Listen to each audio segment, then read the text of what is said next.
آج پیر کے روز دنیا بھر کے دوسرے ملکوں کی طرح پاکستان میں بھی ورلڈ مینٹل ہیلتھ ڈے یعنی ذہنی صحت کا عالمی دن منایا جا رہا ہے۔ اس حوالے سے تحصیل ہیڈ کوارٹر ہسپتال جامپور میں خصوصی سیمینار اور واک کا اہتمام کیا گیا۔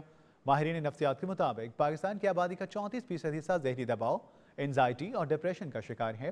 عالمی ادارہ صحت کی جانب سے ہر سال اکتوبر کو 10 ذہنی صحت سے متعلق عالمی دن منایا جاتا ہے، جس میں بڑی تعداد میں مریضوں کو اور دیگر لوگوں کو شامل کیا جاتا ہے جو اس بیماری میں مبتلا ہوں، اور اب سال ذہنی صحت کے موضوع کو ترجیحی بنیادوں پر دیکھا جا رہا ہے۔ نفسیات سے متعلقہ پاکستان کی ایک تنظیم کے مطابق ملک میں ایک جانب ماہرین نفسیات کی کمی ہے تو دوسری جانب سرکاری ہسپتالوں میں ماہرین نفسیات کی سیٹیں بھی مختص نہیں ہو سکیں۔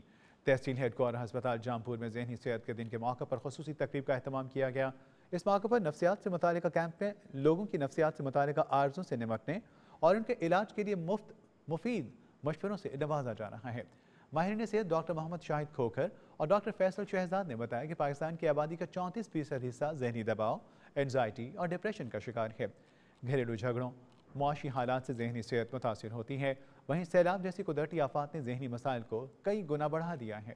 ڈاکٹر محمد شاہد کھوکھر اور ڈاکٹر فیصل شہزاد نے میڈیا سے گفتگو کرتے ہوئے کہا کہ ذہنی طور پر متاثر افراد کو معاشرے کا حصہ بنایا جائے۔